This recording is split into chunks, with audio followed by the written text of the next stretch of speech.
অসম কৃষি বিশ্ববিদ্যালয়ত মহিলা কৃষক মহোৎসৱ উল্লেখযোগ্য যে মহিলা কৃষক আৰু উদ্যোগীসকলক উৎসাহিত কৰাৰ উদ্দেশ্যে যোৰহাটস্থিত অসম কৃষি বিশ্ববিদ্যালয়ত 3 দিনকৈ অনুষ্ঠিত হৈছে মহিলা কৃষক মহোৎসৱ। এই বিদ্যালয় চৌহদত আয়োজন কৰা এই মহোৎসৱে ৰাজ্য তথা উত্তৰ পূৰ্বাঞ্চলৰ বিভিন্ন ৰাজ্যৰ মহিলা কৃষকসকলক একেখন মঞ্চতে একত্ৰিত কৰিছে। হয়, মই প্ৰথমতে ক'ব খোজো যে এই যিটো আমি অনুষ্ঠান অনুষ্ঠিত কৰিছোঁ এইটো মহিলা কৃষকৰ কাৰণে হয়।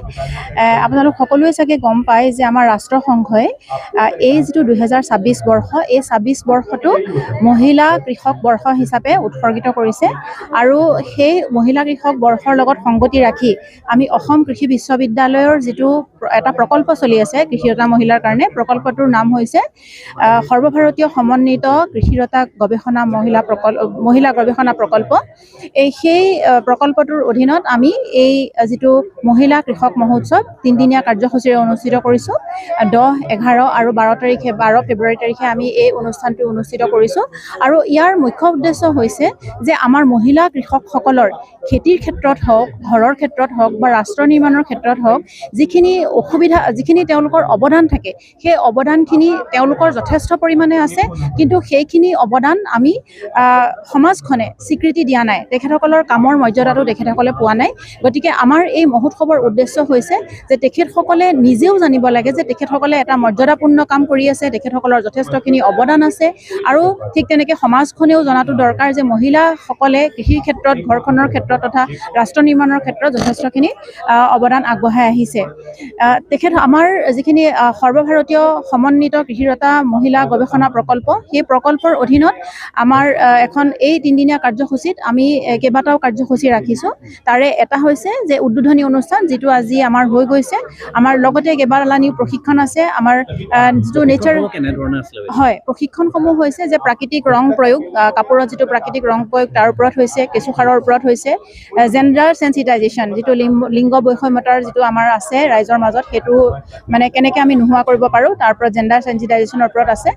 ঠিক তেনেকৈ আমাৰ এটা আছে যে MSME যিখিনি সুবিধা আছে সেই সুবিধাখিনিও আমাৰ মহিলাসকলে কেনেকৈ ল'ব পাৰিব। ঠিক তেনেকৈ আমাৰ যিটো গৱেষণা প্ৰকল্প আছে সেই প্ৰকল্পটোৰ অধীনতো আমি বিভিন্ন ধৰণৰ প্ৰশিক্ষণ দিওঁ, তাৰ ওপৰতো তেওঁলোকক জনোৱা হৈছে। আৰু যিটো মিলেটৰ মূল্য সংযোজিত সামগ্ৰী আমি কেনেকৈ প্ৰস্তুত কৰিব পাৰোঁ, এনেকুৱা ধৰণৰ বিভিন্ন লানি আমাৰ প্ৰশিক্ষণ কাৰ্যসূচী অনুষ্ঠিত কৰিছোঁ।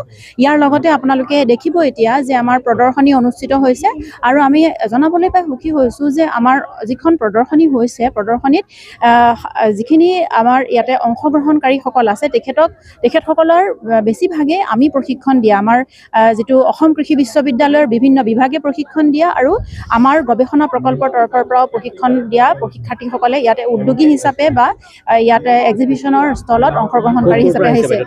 তেখেতসকল আহিছে আমাৰ নৰ্থ ইষ্টৰ বিভিন্ন অঞ্চলৰ পৰা। এখন আহিছে নাগালেণ্ডৰ পৰা, ছিকিমৰ পৰা, অৰুণাচলৰ পৰা আৰু অসমৰ বিভিন্ন জিলাৰ পৰা আহিছে। আৰু যিটো মই গৱেষণা প্ৰকল্পৰ কথা ক'লোঁ সেইটোৰ ওপৰতো অকণমান কৈ দিবলৈ খুজিছোঁ যে সেই প্ৰকল্পটোত আমি নৰ্থ ইষ্টৰ 4খন ৰাজ্যক আমি সামৰি কাম কৰি আছোঁ। মহিলা কৃষকৰ কাৰণে আমি কাম কৰি আছোঁ। সেই কৃষকসকলক আৰু চৰকাৰৰ ফালৰ পৰা সাহায্য আচলতে দিয়া হয় নেকি? মহিলা কৃষকসকলৰ সাহায্যটোৰ কথা আচলতে বিভিন্ন ধৰণৰ আঁচনি আছে। সেইটো মোতকৈ বেছি ভালকৈ আপোনাৰ চৰকাৰী আঁচনি যোনে দিয়ে বা ব্লকসমূহত বা আপোনাৰ বিভিন্ন যিখিনি আপোনাৰ ডিপাৰ্টমেণ্ট আছে, কৃষি বিভাগ বা আপোনাৰ পশুপালন বিভাগ, মৎস্য পালন বিভাগ, এই বিভাগবিলাকত সুধিলে আচলতে বেছি ভাল হ'ব। গতিকে আমাৰ প্ৰশিক্ষণ দিওঁ, আমি উদ্যোগীসকলে কেনেকৈ আগবাঢ়ি যাব পাৰে, মাৰ্কেটিং বিপণন কেনেকৈ। এই উপলক্ষে আয়োজন কৰা হয় অসম কৃষি বিশ্ববিদ্যালয়ৰ 36 সংখ্যক বাৰ্ষিক উদ্যান শস্য প্ৰদৰ্শনী আৰু প্ৰতিযোগিতা।